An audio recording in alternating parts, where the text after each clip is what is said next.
So in my last ranking video, somebody commented saying they liked my Southern accent. The funny thing is, I do have a very deep Southern accent.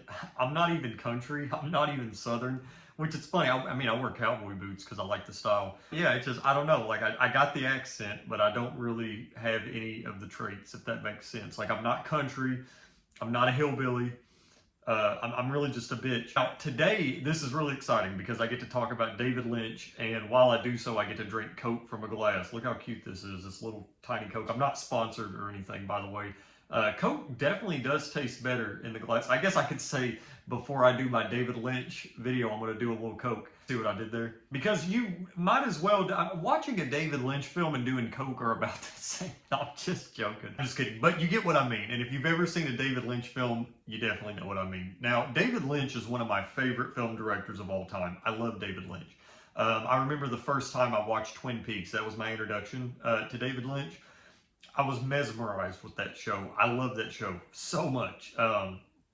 And he's always stood out to me. And I really do enjoy those directors that have a voice. And he definitely has a voice. I love his interviews where he says he likes to be dreamy. And yeah, it's just David Lynch. He's awesome. Now, my list is definitely going to be, it's going to be a lot different compared to other people's lists. I'm sorry about that, I guess. But keep in mind, I do enjoy every David Lynch film that he's made. Even my number, what is it? My number 10 spot. I mean, I still enjoy that film a lot. David Lynch, I mean, he's a great director. And, you know, I mean, sometimes there's hit or misses. But for the most part, I enjoy most of Lynch's films. But I'm not going to waste any more time. Actually, yes, I am. If you guys want to donate to our film Pesadilla, links down in the description below. It would help us out so much. We're at $13,000. Which is awesome, and we've been booking locations. I can't wait for you guys to watch this film. I really can't. I love talking about movies. I cannot wait to start making my own. Well, I already have, but I'm just saying I can't wait to show you guys the movies that I make. And yeah, but let's go ahead and get started. Coming in at number 10 is Dune. Now, Dune, I do like the Denis Villeneuve film a lot better. I'm not gonna lie, but it's not that it's a bad film. It's just it feels like it's lacking in a lot of different areas, even in the production design, the script, which I'm pretty sure, yeah, David Lynch wrote the script for it. It's so hard to take that source material and put it in a film that's like less than 3 hours. I mean, it's not possible, and it arguably didn't work. But there are some things to take from the film. I actually enjoy Sting and Kyle MacLachlan. I really enjoy him in the film, but it felt like it was missing something. It didn't really even feel like Dune, if that makes sense. And I know that's sort of a stupid thing to say, but I guess I feel that way more so watching the new one. But I don't know. I couldn't really get into Dune that much. I think David Lynch has completely disowned the film. I'd like to see the original cut that he had. I'm pretty sure this is also the film that made him require Final Cut for his films, which I don't blame him. But, I mean, it's not a bad film by any means. It's just definitely not the best film. Coming in at number 9 is his last film, which actually Criterion did a restoration for it. I actually recently watched that restoration today. They've done a really good job. And I like what they've done with the frame rate. Because it is shot on video, and it does sort of have that soap opera-y look, which is cool. I mean, it adds sort of an uncanniness to it, and I'm pretty sure just driving by my house slow, I have my office window open. It's like, hey, what are you doing? But it adds sort of an uncanniness to it, and I like that. And I mean, that's very Lynch. I mean, I wouldn't be surprised if he shot his next film on like a Galaxy S3 or something, you know. But yeah, and Laura Dern is fantastic. I wish we got more Harry Dean Stanton in the film because I love me some Harry Dean Stanton. Jeremy Irons is great. It's a very experimental film for sure. Even Terry Crews has like a cameo in it. It's funny. But and this film itself, the tagline is just a woman in trouble. So, you know, that's really all you need to know, I guess. It's a really confusing movie. It's really fucking confusing. But it's meant to be. And there are some deeper elements to the film if you want to just sit there and pick those out. And it's 3 hours long, which that's an investment. It really is. It's an investment. But for the most part, I enjoyed it. I enjoyed what he did with it. It's David Lynch at his most David Lynch, and you can't go wrong with that. Coming in at number 8 is Lost Highway. It seems like this is either towards the bottom of people's list or the top. For me, I really couldn't get into this film the first time that I watched it, but the film has kind of grown on me ever since. I like the narrative and the narrative shift, because it really does do a 180 around sort of close to the halfway mark. And when you actually look at film analysis for this film, and you start looking deeper or looking at film essays for this film, you can sort of understand what Lynch was going for.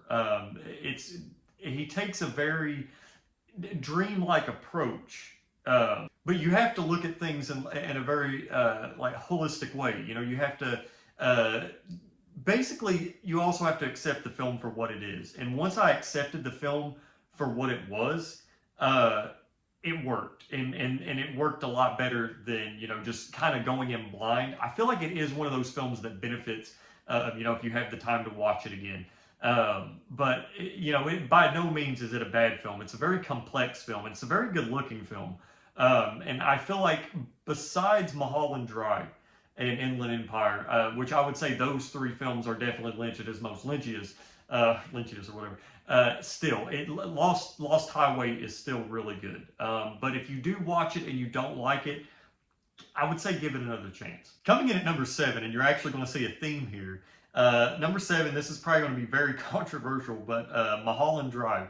I still really enjoy the film. I think Mulholland Drive is a kick-ass film. If you can't tell, I sort of like Lynch at his more straightforward compared to his Lynchian self, because I don't know, that's just kind of what I prefer. But Mulholland Drive is very interesting because originally it was meant to be a TV show. And I believe he shot a pilot for it. And he ended up, I don't think they picked up the show, so he ended up turning it into a feature. And boy, did it work. It worked really, really well. Naomi Watts does a terrific job.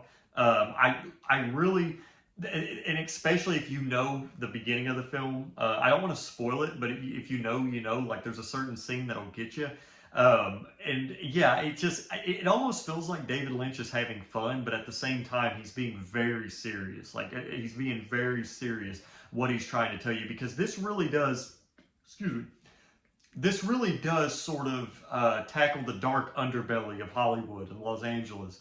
And it's very in your face. Even whenever it's trying to be subtle, you can't help but just feel its like fingers or claws just wrapped around your neck, because it's a very claustrophobic film in a sense, because it's forcing you to watch this certain path, and every single time things change, kind of just like Lost Highway, you have to roll with it. If you want to get to the end of the story, you have to roll with it. There's some uncomfortable scenes. There's some very weird, uncanny stuff. There's some normal stuff in the film. This film is a mixture between a bunch of different genres, and I think that's the reason why the film works so well. But I can see why, and I can understand the argument why this film would be at the top of a lot of people's list for David Lynch's filmography. And it could move up on mine down the road, but at the moment it's at number 7. Number 6, we have David Lynch's first film, Eraserhead. I really love this film. Now we're getting into the films that I just really love. For $10,000, which back then that was, you know, obviously more money, but this was his first film. He worked on it for around 5 years. It touches on things like fatherhood, the fear of fatherhood. You know, it's dystopian. I'm a big fan of dystopian stuff. And I forget what the actor's name is, but he's a frequent collaborator with Lynch. And yeah, this film just, it's weird. It's very weird. It's unsettling at times. And you really do have to watch it and sort of interpret it for yourself.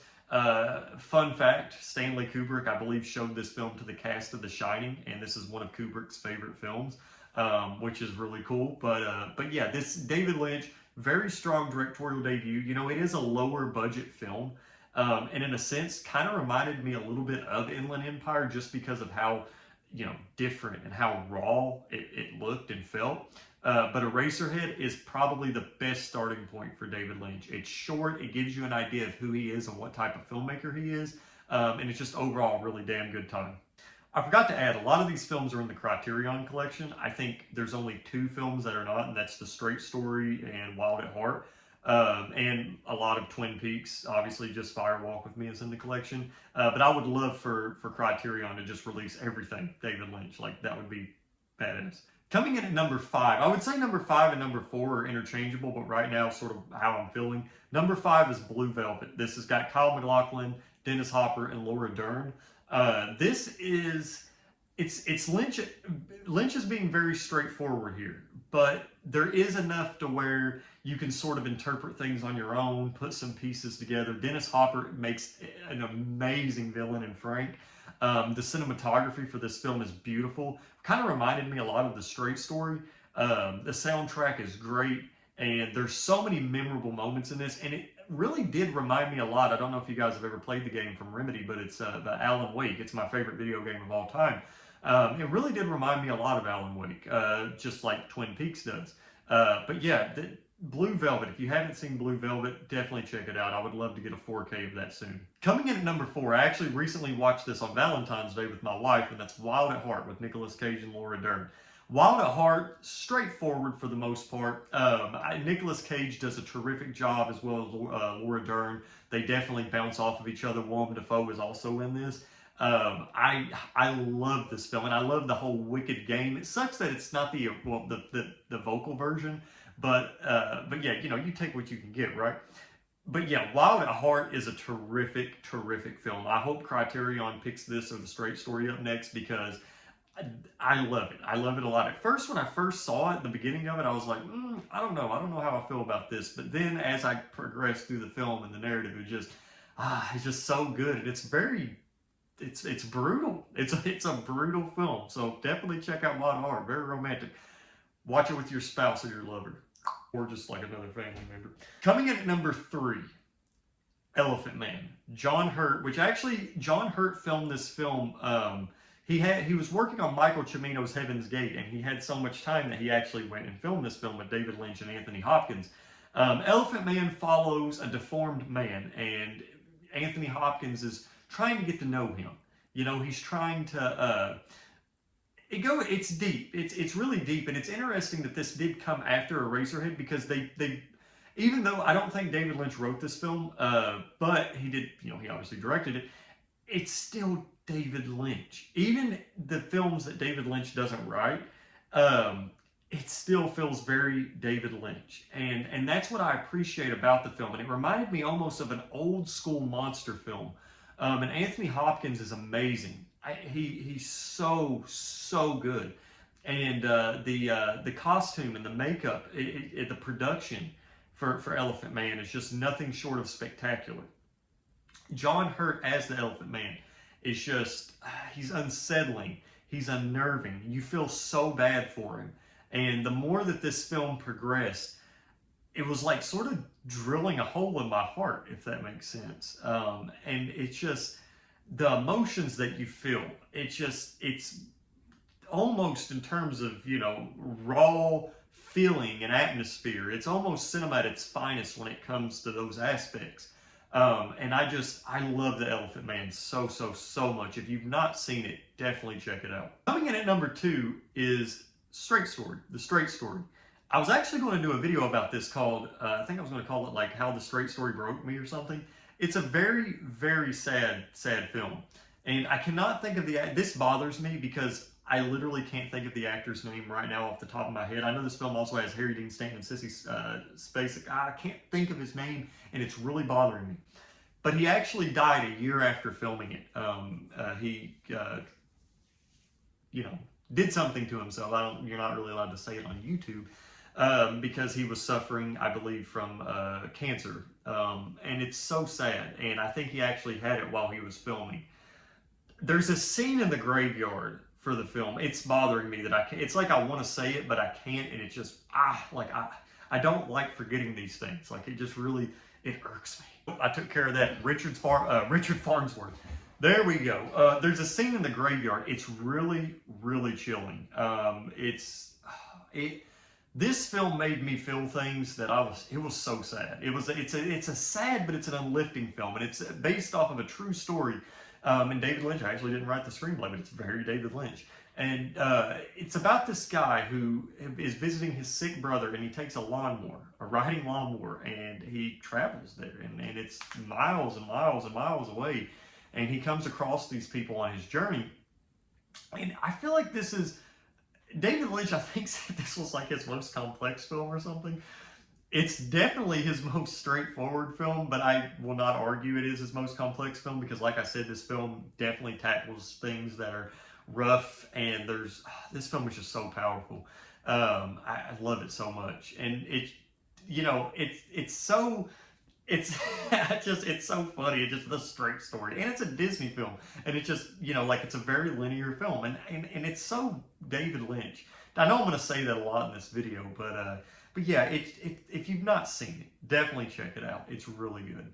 And coming in at number 1, I'm actually cheating on this one because I'm going to combine all these together. Twin Peaks. This is the show. This is the return. This is Fire Walk with Me.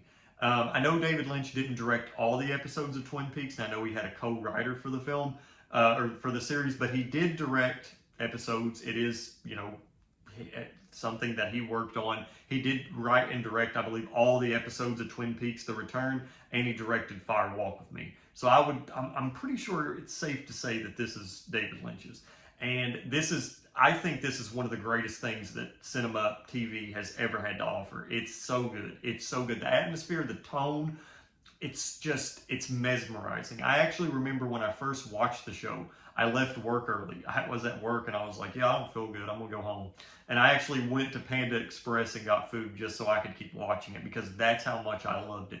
And I would love to rewatch the series with my wife because she's seen everything David Lynch except for Twin Peaks and Inland Empire. And I would love to show her Twin Peaks and I would love to just revisit it myself. The show is so good. What Happened to Laura Palmer? The first episode is amazing, or not the first episode, the first season is amazing. The second season is good. It's got some hit or misses. The Return is really good. I really enjoyed The Return. And Fire Walk with Me, while confusing and a little bit bland at times, the way that this story ties in with each other, it's smart and it's very good. And they do something in the second to last episode of Twin Peaks, The Return, that harkens back to Fire Walk with Me. And it's so smart and it's so clever. And it's just, David Lynch, come on, man. Come on. But anyway, guys, I hope you enjoyed this video. If you did, leave a thumbs up and maybe subscribe. If you guys can share our Indiegogo or donate, it would mean the world to us. Let me know what your favorite David Lynch films are down in the comments below. I'm also going to be doing a Kubrick ranking here soon, as well as there's a few videos that I want to do. I know I'm going to get a John Wick one out, which this actually might come out after my John Wick one. But I got a few rankings that I'm going to do. David Lynch, which, well, I've already done that one. Stanley Kubrick. I'm actually going to do an Andrei Zulawski ranking. That's going to be probably around the summer. I'm going to try to do it before we start filming Pesadilla, if I can. I really do want to do something special for that. I'm also planning like a Kurosawa, a top like 10 Spielberg, maybe a top 15. Hell, you could probably even do a top 20. Top 15 animated Japanese films. I've got a bunch of different videos planned, and I'm trying to keep up with those and jumble them and also do life at the same time. But anyway, guys, I hope you enjoyed this video. See you guys next time. Stay safe out there. Take it easy.